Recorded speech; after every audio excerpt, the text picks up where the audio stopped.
ఇదిగో ఫ్రెండ్స్, గరం మసాలా పొడి, కారపొడి, గరం మసాలా పొడి, మ్యాజిక్, అల్లం వెల్లుల్లి పేస్ట్, పిల్పిల్ అస్పాట్, ఇదిగో ఉల్లగడ్డలు వేయించుకుంటున్నాను.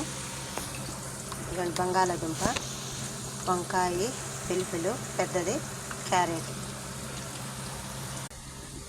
మగ్లూఫ్కి చికెన్ ఉడకబెట్టిన నీళ్ళు ఇవన్నీ, ఆ మిశ్రమం అంతా వేసి చికెన్ ఉడకబెట్టిన నీళ్ళు ఇవి మొత్తం వేడి చేసినాను.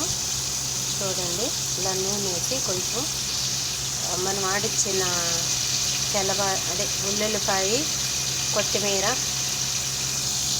వేసి పెట్టాను. చూడండి, ఇదిగోండి వేయించుకున్నాను. బంగాళదుంప, పిలుపులు, క్యారెట్, వంకాయ. ఇదిగోండి ఫ్రెండ్స్, ఫ్రై చేసినాను దానిపైన. ఇదిగోండి వేసుకొని ఇలా పెట్టుకోవాలి.